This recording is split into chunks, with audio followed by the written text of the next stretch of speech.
कर they start. Heading डाल लेना हुमायूं।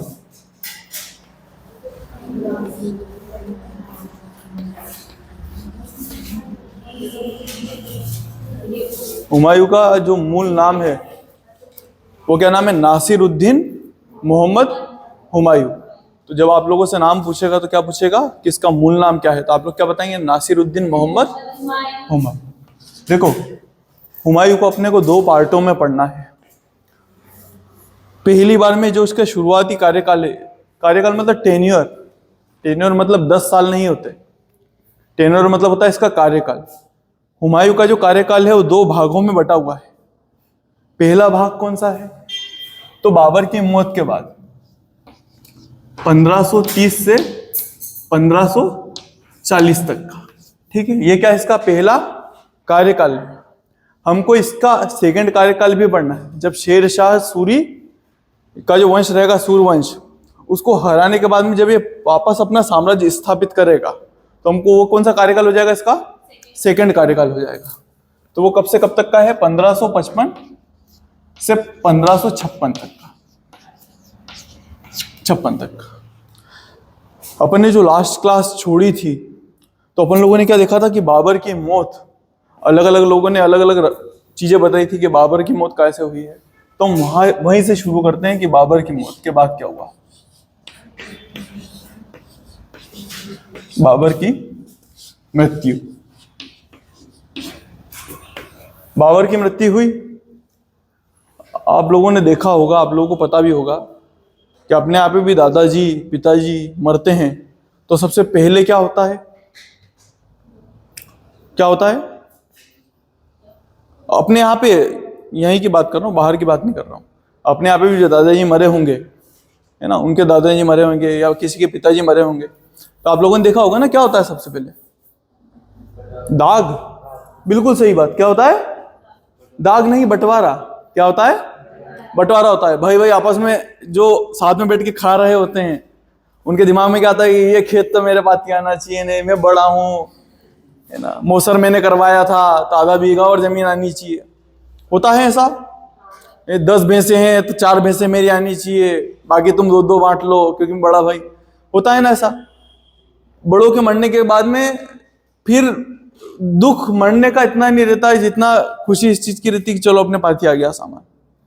उस चीज को लड़ाई भी होती है, चाहे कोर्ट में वो जमीन ऐसे कैसे पड़ी रह जाए तो वो मंजूर होता है लोगों को, पर आपस में बांटते नहीं कि तेरे पास में थोड़ी सी भी खेती ज्यादा कैसे आ जाए। होता है ऐसा? यहाँ पे भी ऐसा ही है। बाबर मरा, उसके बेटे अब आपस में लड़ रहे हैं, तो बाबर मरने से पहले ही जमीन बांट के चला गया था कि यार मैं मरूं, मुझको भरोसा है तुम लोग लड़ोगे, इसलिए मैं पहले ही जमीन बांट देता हूं। तो बाबर के 4 बेटे हैं। पहले का नाम है कामरान। ये जो कामरान है ये बाबर को बड़ा प्रिय है, इस चीज का ध्यान रखना। अभी तक बाबर ने जितनी लड़ाई लड़ी है तो उसने काबुल इसी के भरोसे छोड़ के गया है, बाकियों को तो अपने साथ में युद्ध में ले गया है वो, पर काबुल जो राजधानी थी उसकी वो किसके भरोसे छोड़ के गया था? तो कामरान के भरोसे। तो कामरान को इसी हिसाब से उसने क्या दिया है? काबुल दिया पहला, दूसरा कंधार, तीसरा पंजाब का क्षेत्र दिया उसने, चौथा सिंध। ये क्षेत्र किसको दिए हैं? कामरान को। कामरान के बाद में हिंदाल,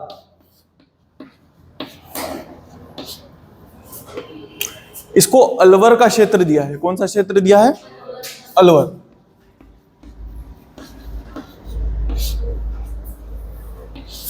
फिर अस्करी, हिंदाल नहीं, अस्करी नहीं। इसके बाद में हुमायूं लिख लो। हुमायूं को क्या देगा? हुमायूं को क्या दे रहा है? दिल्ली।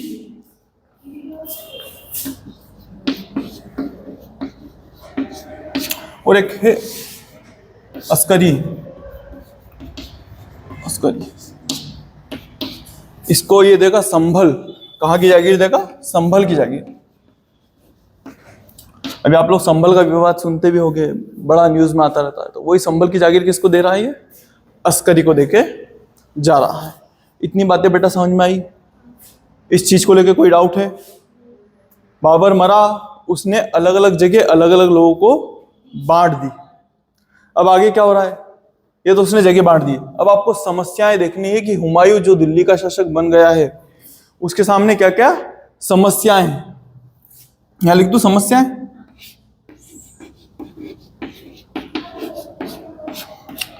कौन कौन सी समस्या है उसको, कौन कौन सी समस्याएं हैं?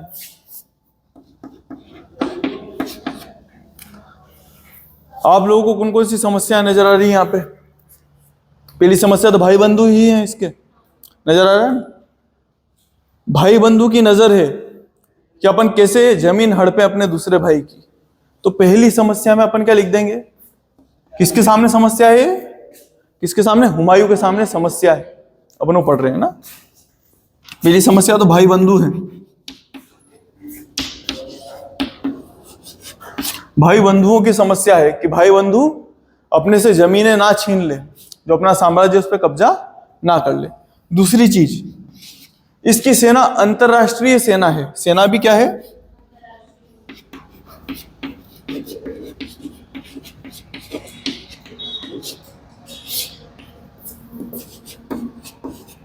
अंतरराष्ट्रीय कैसे है?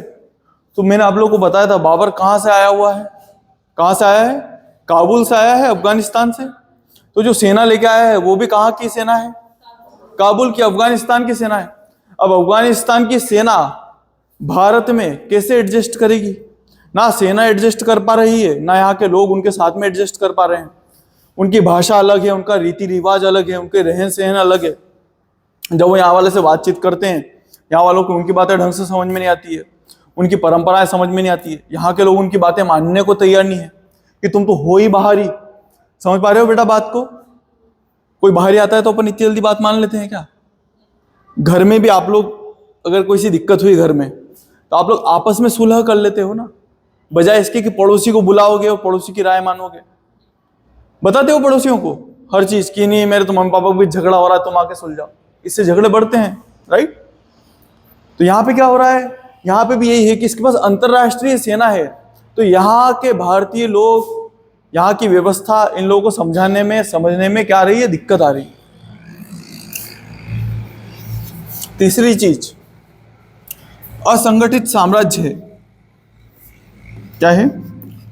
असंगठित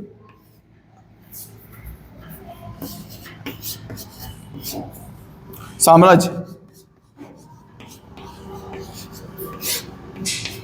अब इसका साम्राज्य संगठित है क्या? नहीं है। अभी हाल तो आप बढ़ते हुए देख रहे हो पूरे साम्राज्य को। बाबर के पास ये पूरा पूरा साम्राज्य था, अभी ये बढ़ गया है। बटने में निश्चित नहीं रहता कभी भी कि कौन सी जगह किसके पास में है, राइट? एकदम से बाबर मरा है, वो जमीन तो छोड़ के गया था। जैसे सपोज मान लो कि कोई किसी के दादाजी थे, उसके पास में मंसूर की भी जागीर थी, दलोदा की भी जागीर थी। वो शांत हुए, एक बेटे को दलोदा दे दिया, बेटे को मंसूर दे दिया। अब समझ में नहीं आ रहा है कॉलेज किसकी जागीर है। लगता तो है दलोदा में है, पर दलोदा में तो है ही नहीं, दलोदा से तो बाहर है कॉलेज। तो मंसूर वाला बोल रहा है कि मेरा मंसूर में आ रहा है, तो दलोदा वाला बोल रहा है मेरे दलोदा में आ रहा है। ऐसे ही बेटा ये जो जागीरें बटी है ये निश्चित नहीं है। तो इसका साम्राज्य संगठित है क्या? असंगठित है। कुछ अते पता ही नहीं है कहाँ की सीमा कहाँ लग रही है, सीमाएं कैसे मिल रही है। कोई डाउट है? समझ में आ रहा है इतनी बातें? इसको क्या क्या दिक्कतें हैं? चौथी दिक्कत, अब ये चीज हल भी कर ले वो, पर जो हल करने के लिए चीज चाहिए वो भी इसके पास में नहीं है। इसके पास धन का अभाव है, धन का अभाव है। क्या है? धन का अभाव है इसके पास में, पैसे ही नहीं है। क्या करें? बिना पैसे के कुछ कर सकते हैं क्या? नहीं कर सकते ना। बिना पैसे के कॉलेज भी नहीं चलेगा। तुम लोग भी स्कूटी से आए हो? कैसे आए हो? साइकिल से आया कोई? सब आते स्कूटी से आते, स्कूटी बाइक वाले हो गए हो। तो बिना पैसे के पेट्रोल भरवा सकते हो? नहीं भरवा सकते हो। मेरे को पढ़ाने के लिए बुला सकते हो? सरकार पैसे देती है ना। तो बेटा बिना पैसों के कुछ भी नहीं होता है। तो इसको भी अभी काय की जरूरत है? पैसों के बिना इसका भी काम नहीं चलेगा। तो इसको इन सब चीजों का हल करना है। अभी अपन सिर्फ इसके बारे में जान रहे हैं, हुमायूं के बारे में। आगे बढ़े, अब इसकी शादियां करवाएंगे अपन। नॉर्मल लोगों की शादी होती है, पर इसकी क्या होंगी? शादियां।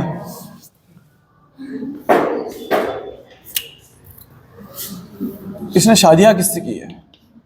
शादी, यहां, ठीक है।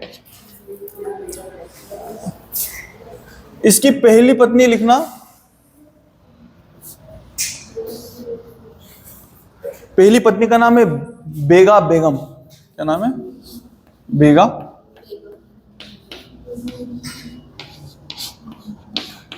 ये मैंने बेग से याद रखा था, बेग होता है ना, उससे बेगा बेगम। इसी की उपाधि हाजी बेगम, हाजी बेगम।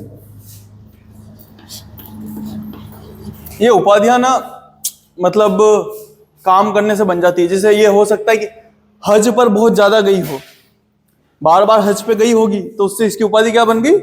हाजी बेगम। ये हज पे जाती है बार बार, तो हाजी बेगम।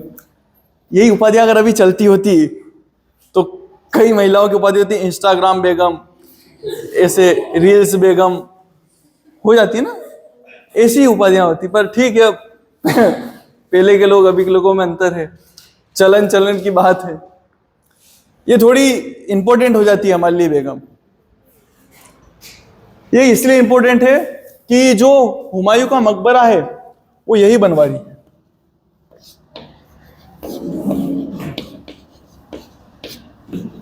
का मकबरा बनवा रही है।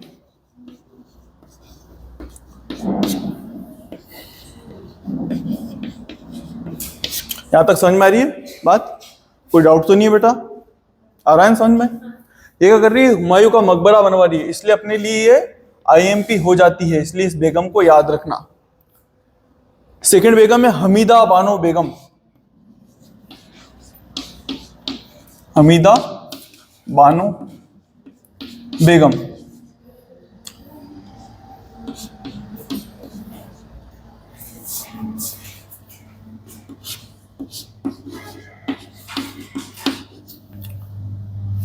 इसकी एक उपाधि भी है। अच्छा, उपाधि देने का जो चलन है वो प्राचीन काल से चला आ रहा है और आज तक चला आ रहा है। मतलब पहले जब राजाओं को उनकी पत्नी प्रिय लगती थी, रानियां, जो रानी प्रिय लगती थी, तो उसको उपाधि दे देते थे।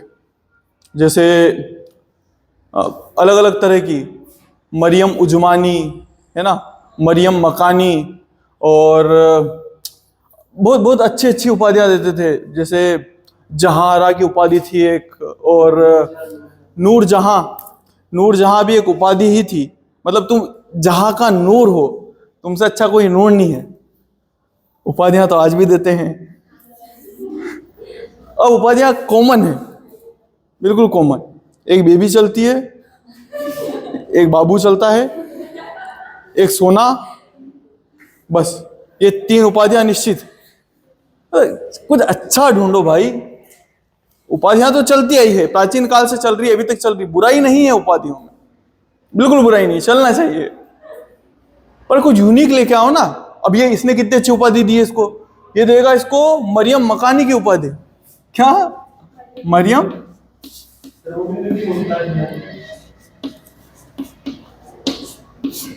मुमताज महल भी उपाधि थी। कई की उपाधि दे रहा है? मरियम मकानी की। तो कोशिश करना कि आप लोग भी शादी के बाद में, उसके पहले, जब भी उपाधि अच्छी ले और अच्छी दे। कॉमन नहीं बनना बाकी लोग जैसे, अच्छा लगेगा। हाँ हाँ, मैं सबके सामने बोल दूं जो मैंने आपको बोला है। हाँ, इन्होंने मेरे को उपाधि दी है ना। अरे देखो देखो कितनी अच्छी उपाधि दी है इसने मेरे को। बहुत बहुत धन्यवाद आपका, है ना? अरे बस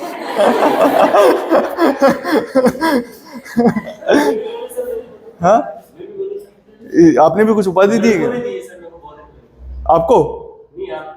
मेरे को उल्टी सीधी तो नहीं, देने लायक देना। नहीं तो बंद कर देते अपन थोड़ी देर। हाँ बता ना बेटा। क्या क्या वांगड़ू, वो वाला है क्या, वो मूवी वाला?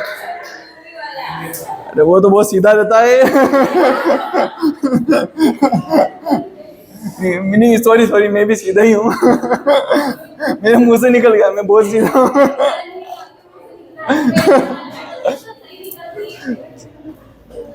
कुल मिला के इतिहास से सीख ले, उपाधि अच्छी ले, उपाधि अच्छी दे, ऐसे कॉमन नहीं देना। तुम इतिहास के छात्र छात्राएं हो, तो जब भी आगे जाके लेओगे उपाधियां दोगे, बहुत अच्छी देना, लगना चाहिए। जैसे मैंने मेरी दीदी को बहुत अच्छी सलाह दी थी, मैंने आप लोगों को बताया था। जब उनकी शादी हुई थी तो उन्होंने नाम लेने की मना कर दिया था। वो बड़ी जिद कर रही थी कि मैं तो नाम से बोलूंगी मेरे पति को, तो नाम नहीं ले सकते। फिर उन्होंने बोला कि यार अगर दिक्कत वाली बात है तो नहीं लूंगी। फिर बात आई कि बोलेंगे क्या, तो बोले एजी ओजी तो नहीं करूंगी, वो तो मेरे को बिल्कुल पसंद नहीं आएगा, कुछ और बता। तो मैंने थोड़ा बहुत पढ़ा था, तो मैंने बोला था आर्य बोल सकते हो। आर्य बहुत अच्छा शब्द है, मैंने बताया ना आप लोगों को। आर्य श्रेष्ठता का घोतक है, मतलब श्रेष्ठता का मतलब ही आर्य होता है। आप श्रेष्ठ हो, कुलीन हो, महान हो, तो आप उनको क्या बोल सकते हो, आर्य बोल सकते हो। आर्यपुत्र भी बोल सकते हो। आर्यपुत्र बड़ा हो जाता है, आर्य बोलो छोटा सा नाम है। खैर उसको जमा नहीं जमा उसके ऊपर है, दीदी के ऊपर है। पर हाँ, तुम भी इतिहास के छात्र हो, इसलिए तुम भी इस तरह की राय दे सकते हो, राइट। आगे बढ़े। हमीदा बानो बेगम हो गया, ये भी अपने लिए आईएमपी है। ये क्यों आईएमपी है कि इसके बेटे का नाम क्या है, अकबर, इसलिए अपने लिए थोड़ी सी इंपॉर्टेंट हो जाती है। एक और है महम चूचक बेगम।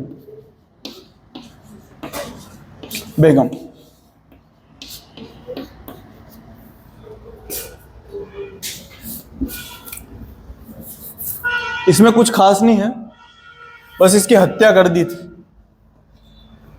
इसकी हत्या हो गई थी। और एक दो और है, चांद बीबी और एक सादी बीबी, दूसरा सादी बीबी।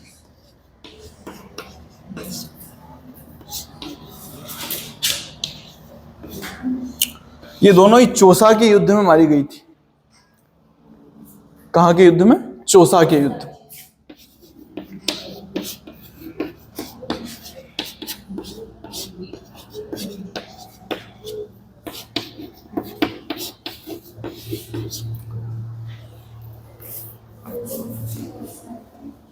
इसकी जो बेगम है चूचक बेगम,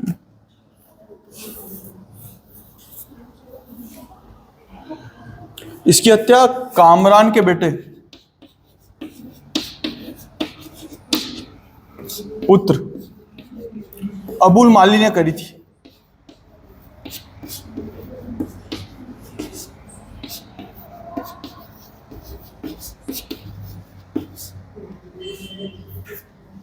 किसने करी थी, कामरान के पुत्र अबुल माली ने। ये अबुल माली जो है, ये बार बार परेशान भी करेगा, किसको, अकबर को।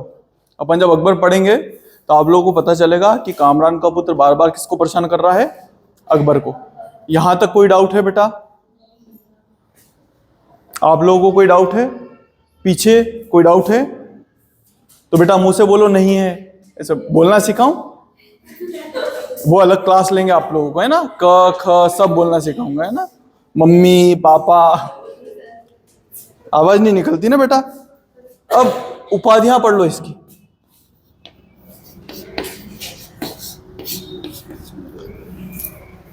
इसकी कुछ उपाधियां हैं, जब भी पढ़ो क्रम से पढ़ा करो। पत्नियां पढ़ने से पहले उपाधियां पढ़ लिया करो। हमने गलती करी, हमने पहले इसकी पत्नियां पढ़ ली, पर पहले उपाधियां पढ़ा करो। ये जो हुमायूं है ना, इसके नाम का मतलब होता है भाग्यवान। बाद में पता चलेगा भाग्यवान तो देखो इतना था नहीं है, इधर उधर भगता फिरेगा। पर इसकी उपाधि मतलब इसके नाम का अर्थ क्या है, तो भाग्यवान होता है, भाग्यशील या भाग्यवान। अर्थ भाग्यवान होता है, भाग्यशील या भाग्यवान। क्या नाम का अर्थ? भाग्यशील। एक इतिहासकार है खोदमीर,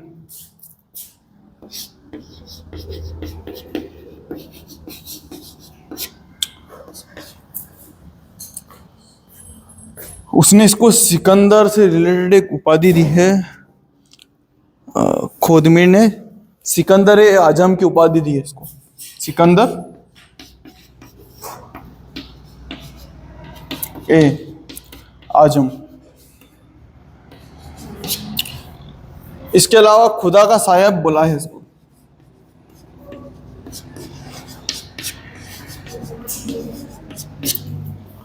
सिकंदर आजम, ये सीधे सीधे क्वेश्चन आया हुआ है ना कि सिकंदर आजम निम्न में से किस मुगल बादशाह की उपाधि थी। तो आप लोगों से जब क्वेश्चन पूछा जाए, कंपटीशन के एग्जाम में आए कि निम्न में से किस मुगल बादशाह की उपाधि सिकंदर आजम थी, तो आप लोग किसका नाम बताओगे? हुमायूं का। इतना ध्यान में रहे, मैं आप लोगों को जो पढ़ा रहा हूं वो बहुत है नेट की एग्जाम के लिए। नेट की एग्जाम मतलब अगर आप सब्जेक्ट वाइज देखोगे सबसे टफ एग्जाम, तो वहां तक का पढ़ रहे हो मतलब दूसरे एग्जाम्स में तो हो ही जाएगा काम।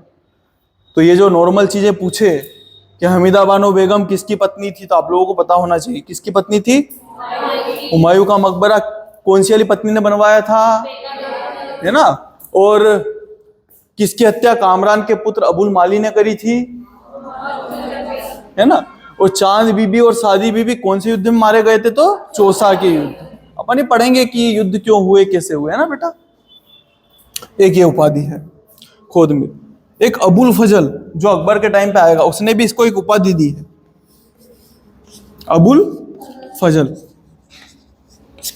इसने उपाधि दी है इंसान उल कामिल की उपाधि। क्या दी है? इंसान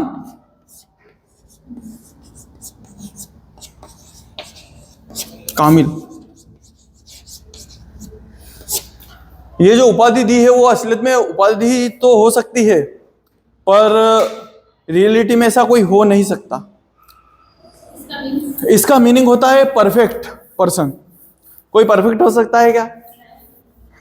बोलते हैं ना कि तुम मेरे लिए परफेक्ट हो, मैं तुम्हारे लिए परफेक्ट हूं। या फिर बहुत सारी लड़कियां अपने लड़कियां अपने बायो में लिख देते हैं ना परफेक्ट, तो वो चीज पॉसिबल होती ही नहीं है ना। परफेक्ट कोई किसी का होना संभव नहीं है, किसी भी चीज का होना परफेक्ट संभव नहीं है। पर इसको दी है इसने, अबुल फजल ने। अब इसके अकबर के पिताजी को उपाधि देगा तो अकबर तो खुश होगा ही सही। तो अच्छी उपाधि दी है, उपाधियां देती हुई अच्छी हैं, क्यों?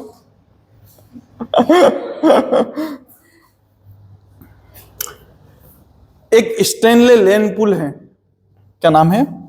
स्टैनले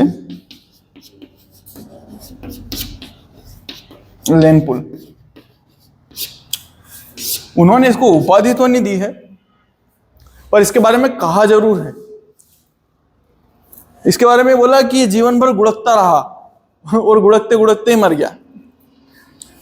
आपको पता है कैसे मरेगा हुमायूं?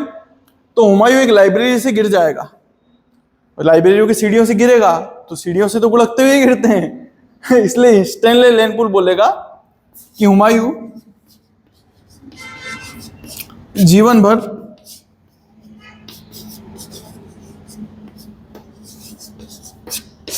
गुड़कता रहा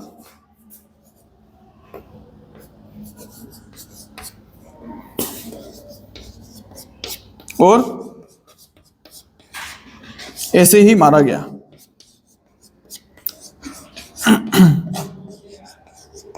ऐसे ही मरा या ऐसे ही मारा गया, मतलब गुड़कते गुड़कते ही मर गया।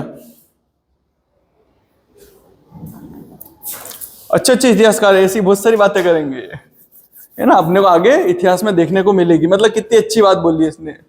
तमीज वाली बात तो नहीं है पर बोली है। वो मेरे जैसा बन गया होगा इतिहासकार। बोल दी कि गुड़कता रहा। यहां तक बेटा कोई डाउट है? नहीं। समझ में आई बेटा बात?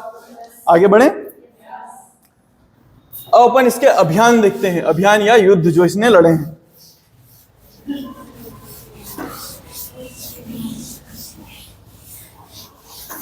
अपन इसके अभियान या युद्धों को भी इसी आधार पर बांटेंगे, अलग अलग, है ना।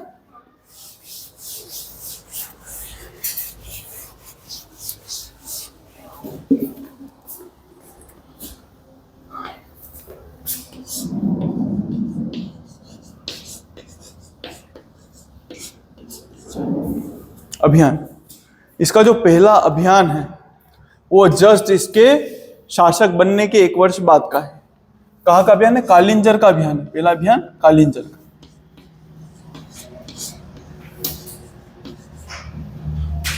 कालिंजर का पहला अभियान कहाँ का है? इसका कालिंजर का। ऐसे क्वेश्चन भी आ जाते हैं कि आप लोगों से क्रम पूछ लेगा अभियानों का। क्या पूछेगा? क्रम। सन पूछे ना पूछे पर क्रम तो पूछ सकता है, राइट। वो ये नहीं जानना चाहता है कि तुम्हारी मेमोरी कितनी तेज है। मेमोरी तो तब तेज होगी ना जब आपको एक एक सन डेट याद रहे। नहीं, वो ये नहीं जानना चाहता।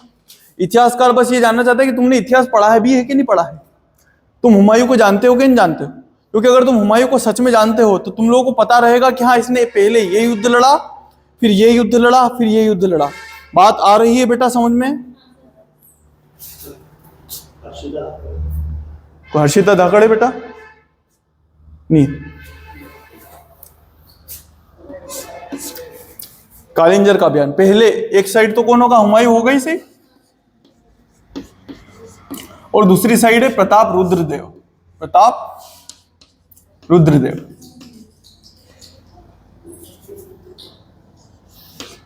कौन जीतेगा इसमें? कौन जीता? हुमायूं जीता। हुमायूं जीता था तभी तो अकबर आ पाया था। हुमायूं अगर यहीं हार जाता, प्रताप रुद्रदेव अगर मार देता तो अकबर आता क्या? तो थोड़ा सा दिमाग ऐसे भी लगा सकते हो। वैसे इतना सिंपल क्वेश्चन पूछेगा नहीं वो, पर अपनी जानने की बात है। कौन? हुमायूं जीता। सेकेंड युद्ध दोहरिया का युद्ध। दोहरिया का फिर से एक पार्टी में कौन रहेगा? हुमायूं।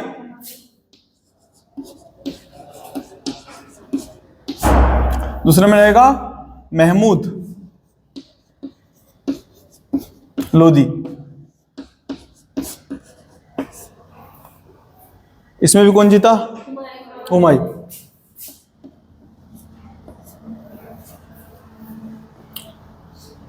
ये जितनी मैं बात बता रहा हूं अभी कहां की बता रहा हूं? सिर्फ इस समय की। और ये जो है ये जो सन था वो था 1531, ये है 1532। ठीक है। थर्ड है चुनार का घेरा।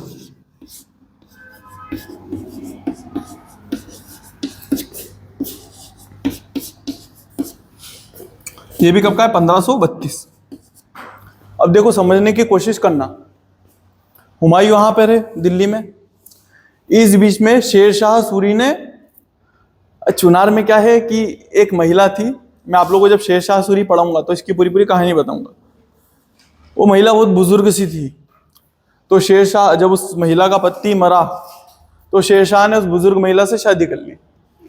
और वो जो बुजुर्ग महिला थी, अभी भी होता है इतिहास जैसा पहले था वैसा भी अभी मतलब अभी भी नजर आएगा आपको। कंटिन्यूटी हमेशा नजर आएगी। इंसान अपनी प्रवृत्ति कभी नहीं छोड़ता। वो जो चुनार का जो किला है वो उस बुजुर्ग महिला के पास में था। अब जब शेरशाह सूरी उस बुजुर्ग महिला का पति बन गया है तो वो किला किसका हो गया है? शेरशाह सूरी। आज भी आप लोग देखते होंगे बहुत सारे महिला और पुरुष शादी कर लेते हैं अमीर लोगों से और इंतजार करते उसके मरने का कि कब ये मरेगा, फिर जो सारी संपत्ति है वो किसके पास में आ जाएगी? अपने पास में आ जाएगी। होता है? कौन मना कर रहा है नहीं होता? होता है बेटा, बिल्कुल होता है। अभी भी होता है, पहले भी होता था। जब तक इंसान जिंदा है तब तक होता रहेगा। चुनार का घेरा, यहां पे क्या है? इसने एक तरफ कौन है? हुमायूं।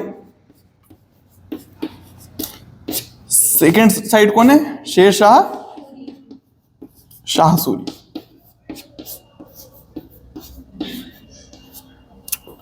यहां पे कौन जीतेगा? पक्का हुमायूं ही जीता है ना। क्योंकि अपन देखो सन देखो 32, इसको भी 40 तक शासन करना है। अगर हार जाता तो अभी जाना पड़ता, अभी नहीं जा रहा है मतलब अभी इसका शासन है। हुमायूं शेरशाह सूरी के किले को, मतलब चुनार के किले को घेर लेगा। फिर शेरशाह सूरी क्या करेगा, इसका एक बेटा है कुतुब नाम का, क्या नाम है उसका, कुतुब। कुतुब नाम के बेटे को बोलेगा, मतलब उसको बोलेगा कि मैं मेरा बेटा गिरवी रख रहा हूं तेरे पास में, मतलब तुम मेरे बेटे को रख लो भरोसे के लिए, और अपन युद्ध नहीं लड़ेंगे, और आप इसके बदले मेरा एक किला छोड़ देना, और मैं क्या दे रहा हूं तुमको, अपना बेटा दे रहा हूं भरोसे के लिए, कि मैं ऐसा नहीं है कि तुम जैसे ही छोड़ के जाओ इस किले को और मैं वापस से कब्जा कर लूं। ऐसा किसके साथ में करता है, कुतुब के साथ में करता है। तो कुतुब को तो बुरा लगेगा तुम्हारे मम्मी पापा तुमको गिरवी रख दे किले अपनी लड़ाई खत्म करने में, अगर तुमको भरोसा नहीं हो तो ये लो मेरे बच्चे को ले जाओ, मैं कुछ भी गलती करूं तो मेरे बच्चे को मार देना। तुमको बुरा लगेगा, लगेगा ना, मेरे को भी लगता लगता है यार, मतलब सोचो ना, मेरे मम्मी पापा मेरे को छोड़ के जा रहे हैं किले, इसको ले जाओ, हम वापस अगर इस किले पे कब्जा करें तो हमको इसको मार देना, हमारा तो कुछ तो कुतुब को बड़ा बुरा लगा। सेकंड टाइम क्या होगा कि जब अभियान करेगा शेरशाह सूरी उसके शासनकाल में, तो एक जगह रहेगी शायद किसी राजपुताना की कोई सी जगह थी, तो किला खाली नहीं करते हैं वो लोग, बोलते हैं कि हम लोग किला खाली नहीं करेंगे। उस टाइम पे भी शेरशाह सूरी किसकी कसम खाएगा, कुतुब की कि मैं मेरी औलाद की कसम खा के कहता हूं कि अगर आप लोग किला खाली कर दो तो मैं एक भी राजपूत को नहीं मारूंगा, और ऐसा नहीं करता वो जितने राजपूत नजर आते हैं उन सबको मार देता है। तो कुतुब को फिर से बुरा लगेगा कि मेरे पापा ने झूठी कसम खाली मेरी, इस बार वो आत्महत्या कर लेता है माँ बाप भी प्यार नहीं कर रहे हैं, दूसरों से क्या उम्मीद पालूं तो ऐसी हिट होगी इसका। यार चुनार का घेरा बेटा समझ में आया। हुमायूं ने किले को घेर लिया, इसने शेरशाह सूरी ने बोला कि देखो बचने का तो कोई रास्ता है नहीं, तो माफी मांग ली, पर हुमायूं ने बोला कि तेरी बात पे कैसे विश्वास करूं, तो उसने बोला कि मेरा बेटा है, ले जाओ, गलती हो तो मार देना। फिर है चौथा इसका अभियान है, किसके खिलाफ है देखते हैं, बहादुर शाह के खिलाफ। किसके खिलाफ है, बहादुर शाह। ये बहादुर शाह जफर नहीं है ना, दोनों में अंतर है बेटा। बहादुर शाह जफर जो है वो आखिरी शासक है, कौन से वंश का, मुगल वंश का। ये बहादुर शाह नहीं, ये गुजरात का शासक है। कहां का शासक है, गुजरात का। और ये कौन है, अफगान है। कौन है, अफगान है। ये बार बार चिट्ठियां लिखता था, किसको, हुमायूं को। हुमायूं को चिट्ठी लिख के मैसेज करता था फोन लगा लगा के कि तेरे में हिम्मत हो ना तो गुजरात आके दिखा। बहुत परेशान करा इसने हुमायूं को। और हुमायूं को बोलता था कि अभी तक जितने भी अफगानों से लड़ा है वो सब अफगान नकली हैं, असली अफगान तो मैं हूं, तेरे में हो हिम्मत तो एक बार मेरे से आके लड़। ऐसे कौन बोलता था बार बार, बहादुर शाह। खूब परेशान करता था फोन लगा लगा के उसको, खूब फोन लगाता था, बार बार बुलाएगा। इसने गुजरात पे कब्जा करा, फिर इसने क्या करा, इसने मालवा पे भी कब्जा कर लिया। इसने गुजरात मालवा इन दोनों क्षेत्रों पे कब्जा कर लिया। और अब आगे कहां बढ़ रहा है, तो चित्तौड़ की तरफ आगे बढ़ रहा है। आप लोगों ने कहानी सुनी होगी, मैं जो बताऊंगा ना वो धीरे धीरे ध्यान में आ जाएगा। अभी आगे कहां बढ़ रहा है, चित्तौड़ की तरफ।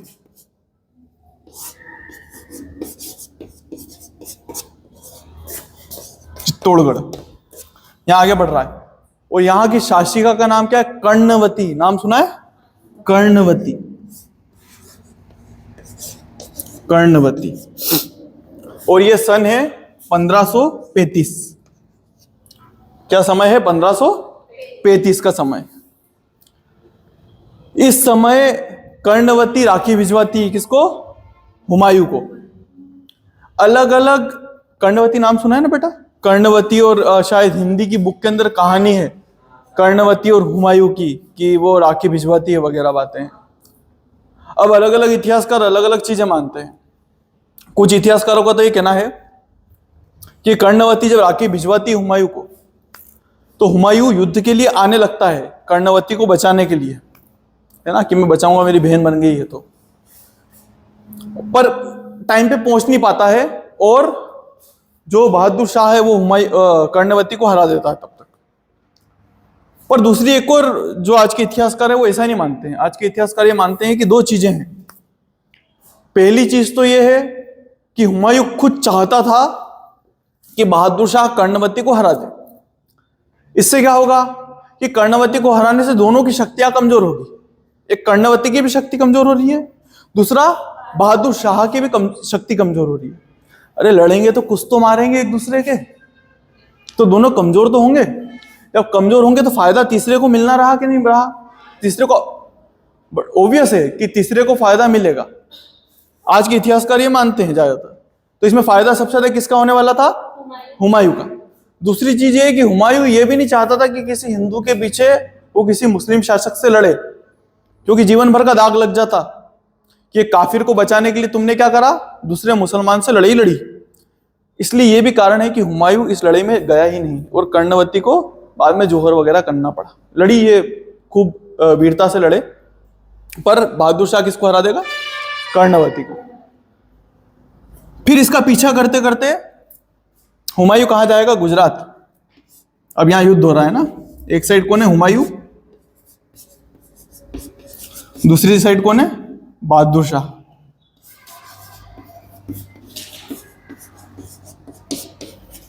और यहां कौन जीतेगा? हुमायूं। बहादुर शाह हार जाएगा। बहादुर शाह जब हारेगा तो भगते भगते वापस जाएगा और ये कहां जाएगा? केम्बे। कहां जाएगा? केम्बे। केम्बे क्या है? एक बंदरगाह का नाम है। केम्बे बंदरगाह, जो कहां पे है? गुजरात में है। ये केम्बे बंदरगाह में जाएगा, वहां पे इसको कौन मिलेंगे? पुर्तगाली लोग मिलेंगे। कौन मिलेंगे? पुर्तगाली लोग। ये उनसे बोलेगा कि मेरे को शरण दे दो, वो हाँ भी कर लेंगे कि ठीक है। फिर इनके बीच में किसी बात को लेके बहस हो जाएगी। अब वो बंदरगाह है, ये लोग नाव में बैठ के बहस कर रहे हैं, तो पुर्तगाली धक्का दे देगा पानी में और ये डूब के मर जाएगा। कौन? बहादुर शाह। तो बहादुर शाह की मौत कैसे हुई? पानी में डूबने से। समझ में आ रहा है बेटा? पानी में डूबने वालों को मुक्ति नहीं मिलती है तो कभी केम्बे बंदरगाह जाओगे रात को, मतलब अपना धर्म ये बोलता है कि जो डूब के मरते हैं ना, उनको मुक्ति नहीं मिलती है। एक दूसरा अगर किसी की पत्नी उसके पति को मार देना तो उसको मुक्ति नहीं मिलती है। तो आप लोगों को अगर इसकी आत्मा देखनी हो धर्म के हिसाब से, तो आप लोग केम्बे बंदरगाह जा सकते हैं। वहां पे इसकी आत्मा भटकती हुई नजर आएगी। किसकी? बहादुर शाह। जीत गया हुमायूं। वो अपने आप ऐसे अजीब सी नजर आई। वो मध्यकाल के कपड़े पहने हुए रहेगा, ढाल वाल लेके, तलवार लेके। तो मेरे को इंटरेस्ट है, मुझको भूत देखने में कोई इंटरेस्ट नहीं है। मैं तुम लोगों को झेल रहा हूँ बहुत बड़ी बात है बेटा, तुम भूतों से कम नहीं। हम भूत से कम नहीं है। भूत तो बहुत छोटी चीज है बेटा तुम लोगों के लिए मैं अगर इतना क्लास में आने की भूतों को बोल दूं ना कि बेटा आया करो, बेटा क्लास में आया करो, पढ़ो, तो सब भूत जितने ना सबका नेट क्लियर हो जाए, टॉप कर ले भूत हाँ, कुछ की नहीं, मतलब कुछ को छोड़ के बाकी लोगों की बात कर रहा हूँ। मेरी गलती यहां तक समझ में आया बेटा?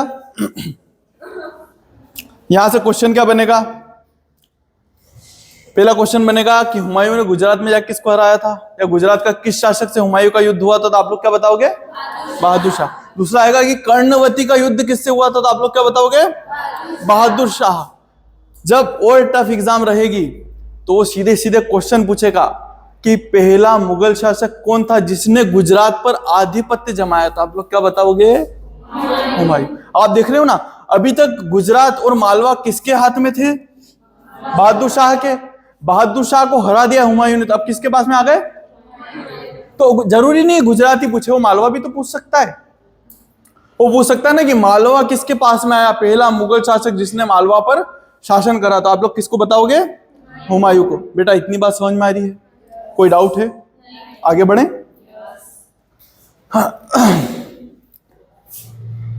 ये जितनी लड़ाई है ये भी इसके पहले कार्यकाल में ही हो रही है ना, अभी सेकंड कार्यकाल में आए नहीं है।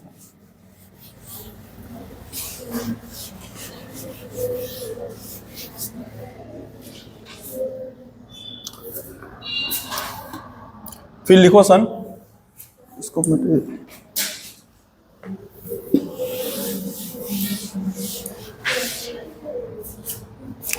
1529। कोई डाउट है क्या पीछे? कोई डाउट हो तो बेटा पूछ लेना। क्या है सन? 1529 39। युद्ध है चौसा का युद्ध। चौसा का युद्ध।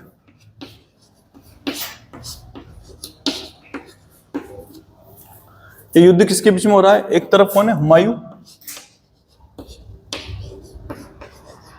और दूसरी साइड कौन है? शेर शाह सूरी। शेर शाह। अब देखो इसका टाइम पीरियड खत्म होने आ गया है, मतलब ये युद्ध जीतने वाला है क्या? नहीं, ये हारेगा।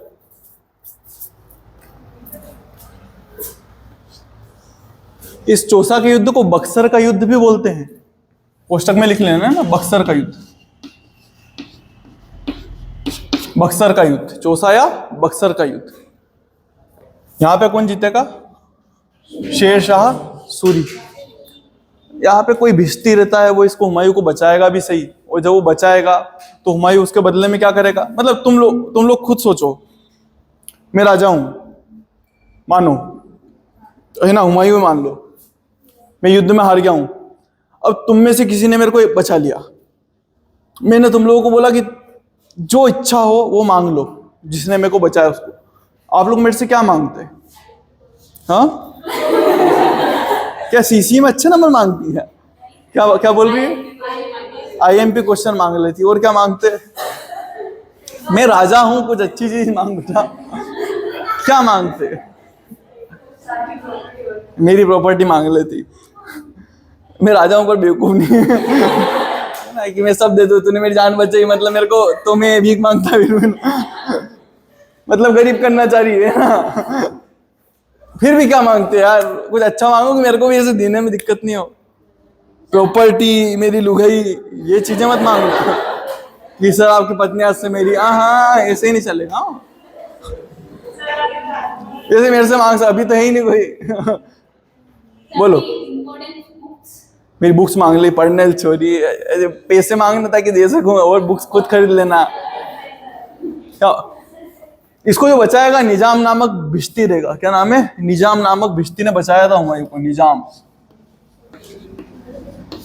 निजाम नामक भिश्ती बचाएगा।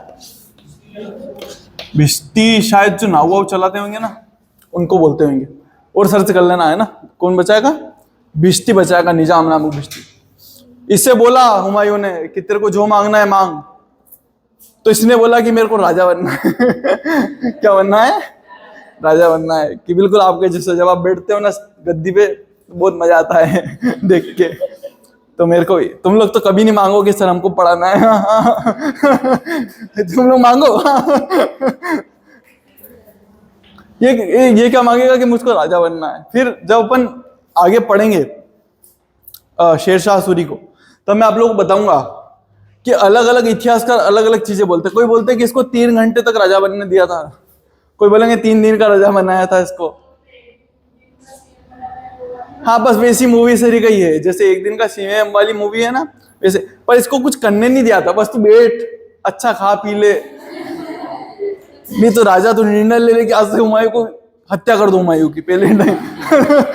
दिक्कत आ जाए। ऐसे नहीं, बस नाम का। जैसे आप लोगों ने देखा होगा ना, बहुत सारे कलेक्टर स्टूडेंट्स को अपनी कुर्सी सीट पे बिठा देते हैं कि एक दिन के कलेक्टर है तुमको लगता है सच में क्यों बनती है? वो सच में निर्णय ले सकती है वैसे? आपको लगता है? इसे खुश करने के लिए बना देते हैं। एक वीडियो पे आया था जिसके अंदर एक लड़की, हाँ वो एक लड़की, कुछ बच्चों का आंदोलन चल रहा था, तो उसमें एक लड़की ने ऐसे गुस्से में बोला था कि सर अगर आपसे काम नहीं होता तो हमको बना दो कलेक्टर, हम कर लेंगे। अब कायदे से तो उनको जिस चीज के लिए आंदोलन चल रहा था वो करना चाहिए था, खत्म करने के लिए, पर वो लोग समझदार हैं, तो उन लोगों ने वो काम नहीं करा जिस चीज का विरोध हो रहा था। इन लोगों ने करा कि ये बच्ची तेज चल रही ना, इसको कलेक्टर बना दो, मस्त लोग खुश हो जाएंगे, उस पे बातें होगी। बना दिया, बिठा दिया, वो छोरी भी खुश, लोग भी खुश, कलेक्टर भी खुश। वो बैठ के खुद कुर्सी बैठ के खुद को समझ रही है मैं कलेक्टर हो गई। ठीक है, पर तो इसको क्या बनाएगा? राजा बनाएगा, राजा बादशाह बनाएगा। पर कितने दिन का वो अलग अलग इतिहास का अलग अलग चीजें बोलते हैं, कुछ 3 घंटे बताते हैं, कुछ 3 दिन बताते हैं, इससे ज्यादा तो बनने भी नहीं देगा वो। ठीक है, चौसा दूसरा युद्ध है, चौसा है बक्सर का युद्ध। फिर इसी टाइम एक और युद्ध हो रहा है, फर्स्ट कौन सा, ये 4th 5th और ये 6th। ये हो रहा है कन्नौज, कन्नौज या बिलग्राम का युद्ध।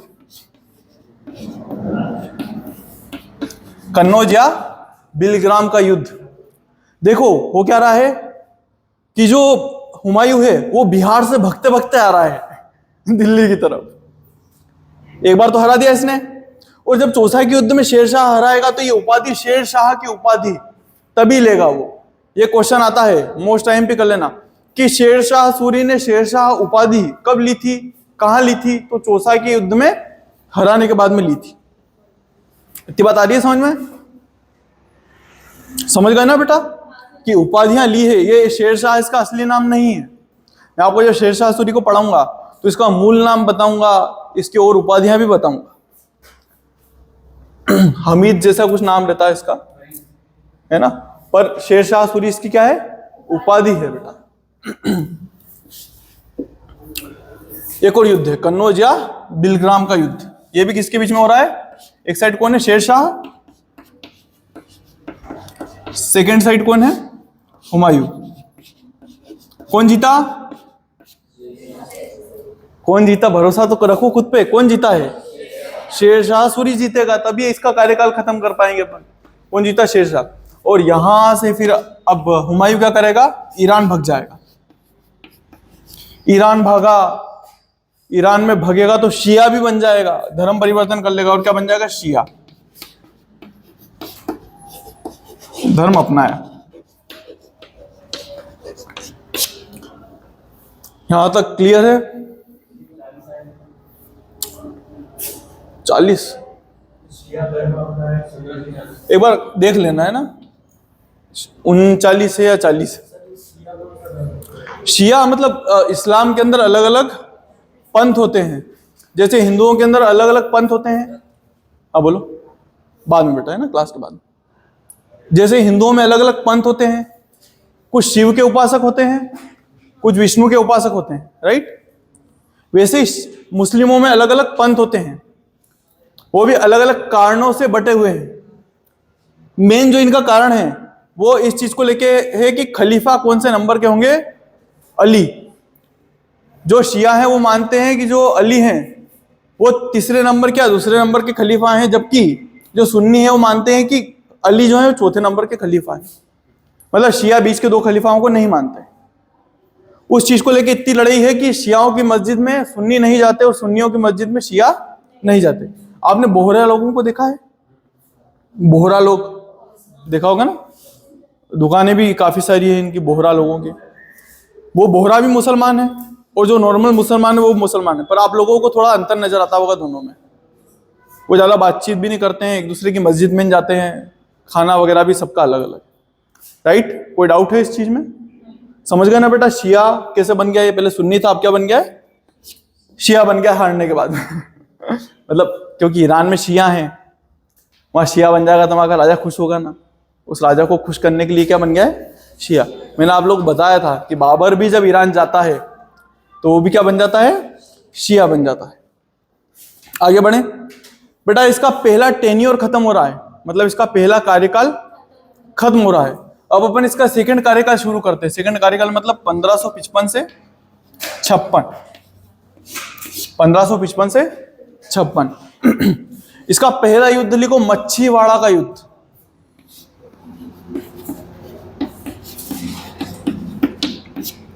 मच्छीवाड़ा का युद्ध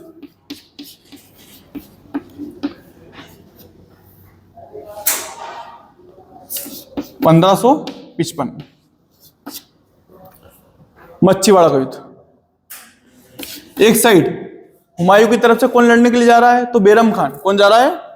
बैरम खान।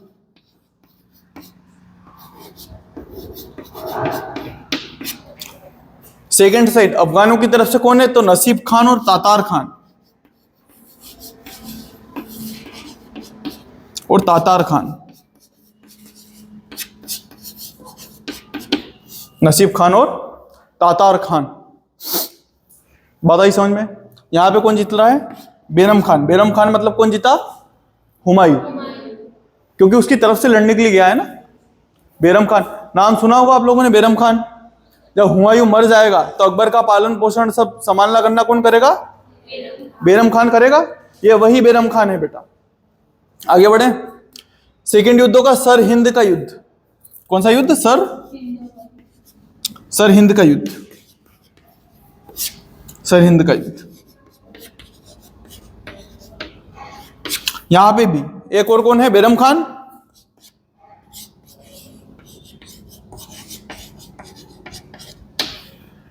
और दूसरी साइड कौन है? सिकंदर शाह सूर। शाह सूर।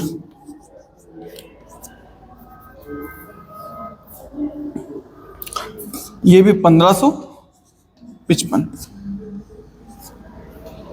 सिकंदर। यहां पे भी कौन जीतेगा? कौन जीतेगा? बेरम खान। ये दो युद्ध हुए। हुमायूं युद्ध का जश्न मनाने जा रहा था, पर हुमायूं क्या है कि जब अपन हुमायूं का व्यक्तित्व पढ़ेंगे अपन इसके बारे में, हुमायूं के व्यक्तित्व के बारे में, तो आप लोग बताऊंगा थोड़ा सा धर्मान टाइप का आदमी है। जैसे ये आदमी क्या करता है, आप लोगों ने कई लोगों को देखा भी होगा, जो लोग इन चीजों पे बहुत ध्यान रखते हैं कि यार किस दिन क्या करना चाहिए, इस दिन नाखून नहीं काटने चाहिए, इस दिन बाल नहीं काटने चाहिए, और बिल्ली सामने से निकल जाए तो फिर आगे नहीं बढ़ना चाहिए। मतलब इन सब चीजों में बहुत ज्यादा मानते हैं वो, राइट। कोई छींक देता है तो बाहर नहीं निकलते हैं, अंदर आके फिर पानी पीते हैं फिर वापस निकलते हैं, है ना, गणेश जी का नाम लेके करते हैं ना ऐसे हर तरह। तो ये भी थोड़ा ऐसा ही है। ये अलग अलग दिन अलग अलग कपड़े पहनता है। तो ये लिख लेना, है क्वेश्चन आ चुका है कि ऐसा कौन सा मुगल शासक है जो अलग अलग दिन अलग अलग तरह के कपड़े पहनता है? तो कौन है? हुमायूं है, जो अलग अलग दिन अलग अलग तरह के कपड़े पहन रहा है। ये शनिवार को किस कलर के कपड़े पहनता है? काले कलर के कपड़े पहनता है, ताकि शनि महाराज खुश हो जाएं, है ना। समझ रहे हो? ये आया है क्वेश्चन। तो जब ये क्वेश्चन आया था तब शायद मैं एग्जाम में बैठा था, तो मेरे जो साथ के कलीग्स थे जो तैयारी कर रहे थे मेरे साथ में, उन लोगों ने बड़ा विरोध करा था इस क्वेश्चन का। यार ये कैसा क्वेश्चन बनता है यार, अब कल को पूछ लेंगे कितने नंबर के जूते पहनता था, हमको क्या पता रहेगा कितने नंबर के जूते पहनता था, ये कोई क्वेश्चन बनता है क्या? तो मैंने उनको बताया था कि क्वेश्चन वो ये नहीं पूछ रहा है कि किस कलर के कपड़े पहनता है, बस वो ये जानना चाहता है कि थोड़ा धर्मान टाइप का आदमी है ये, दिन के हिसाब से कपड़े डिसाइड कर रहा है, जो रेयरली कोई शासक डिसाइड करता है। आप इसके व्यक्तित्व को जान सकते हो ना, मतलब धर्मान टाइप का मतलब डरने वाला है थोड़ा धर्म से, कि हाँ यार ये हो जाएगा तो ये हो जाएगा, ऐसा करेंगे तो ये हो जाएगा। समझ रहे हो ना? सिर्फ ये क्वेश्चन इसलिए आते हैं बेटा, अदरवाइज उनको कोई शौक नहीं है कि तुमसे जूते का नंबर पूछे, कि ये पूछे कि उसका टी शर्ट एक्सेल आता है कि एल आता है कि एम आता है ना। ऐसे कोई इंटरेस्ट नहीं उनको जानने में। ठीक है, तो एक दिन ए पनाह महल है, दिन ए पनाह महल का नाम क्या है? दिन ए पनाह। वहां की लाइब्रेरी का नाम है शेर ए मंडल। शेर ए मंडल। दिन ए पनाह महल की शेर ए मंडल लाइब्रेरी से क्या होगा? गुड़केगा, मतलब गिर गया, पढ़ते पढ़ते जा रहा होगा और ध्यान में नहीं रहा, या हो सकता है चक्कर आ गए हो पानी की कमी से तो गिर गया, और गिरते गिरते गुड़कते गुड़कते ही मर गया। इसलिए स्टैनले लैंगपुल ने क्या बोला इसके लिए कि जिंदगी भर, तुम देख रहे हो ना गुड़कते हुए इसको, कभी इधर, अभी 40 से 55 तक तो 15 साल तो गायब रहेगा, 15 साल बिल्कुल गायब मिलेगा, कभी इधर कभी उधर घूमेगा, फिर वापस यहाँ आया है, और यहाँ आके भी क्या हुआ जब जीता है तो क्या गिर के और मर गया बेचारा। तो स्टेनले लेन और इसका नाम का मतलब क्या होता है? मैंने आप लोग बताया था कि हुमायूं का मतलब क्या होता है? भाग्यशाली। इसलिए नाम का मतलब रखने से कुछ नहीं होता है ना। नाम में धनवान जोड़ लोगे कि रत्नेश धनवान, तो उससे पैसा नहीं आने लगेगा। यहां तक समझ में आया?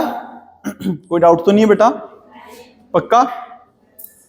एक और इसकी मोस्ट टाइम की चीज है, एक मीरा बाजार, शायद मीरा बाजार ही वो नाम होना चाहिए उसका। एक बाजार स्टार्ट कर रहा है मीना बाजार। क्या नाम है? मीना बाजार।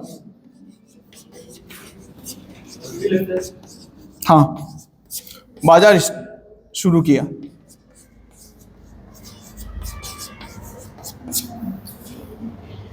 इस मीना बाजार में क्या होता था कि महिलाएं, जो राजमहल की महिलाएं थी, खासकर जो इनकी प्रिंसेस राजकुमारियां और जो बाहरी सामंतों की जो बेटियां थी, मतलब ऊंचे घराने के लोग, सिर्फ लड़कियां वो यहाँ सामान बेचती थी, दूसरा कोई नहीं बेच सकता था। तो मीना बाजार कौन स्टार्ट कर रहा है? तुम लोगों से कोई सोच रहा है क्या जाके बेचने की? यहाँ हम सामान बेचेंगे, हम भी तो प्रिंसेस हैं, हमने भी तो इंस्टा की बायो पे लिख रखा है। कहने की बातें ऐसा है ना। क्या है मीना बाजार?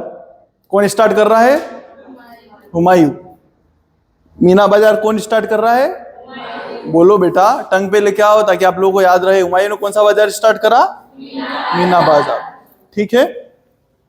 एक लास्ट चीज और है, ये अहल ए मुराद नामक, इसने संगीतज्ञों का समूह बनाया है। अहल ए मुराद, अहल ए मुराद नामक संगीतज्ञों का समूह है। संगीत मतलब नाचने गाने वाले लोगों का समूह बनाया है। तब इसकी इच्छा होती होगी कि नहीं आज तो नाच गाना देखूंगा, तो इनको बोलता होगा, फोन लगाता होगा कि कहाँ है भैया तुम्हारा समूह, आओ नाचो, देखना है मेरे को। अहल ए मुराद नामक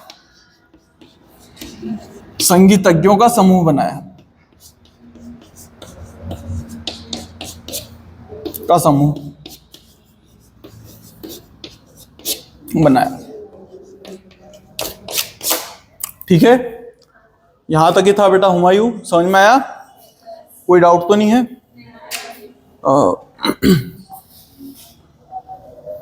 मच्छीवाड़ा का एक चीज और लिख लेना। मच्छीवाड़ा सतलुज नदी के तट पे। कहां पर है? सतलुज नदी के तट पे। सतलुज नदी या सतलुज नदी के तट पर। कोई डाउट तो नहीं है बेटा? समझ में आ रहा है? इसको आप लोग रिवीजन कर लेना, होगा तो नेक्स्ट क्लास में इससे कुछ क्वेश्चंस पूछूंगा। देखो, पढ़ते रहोगे तो आगे क्लास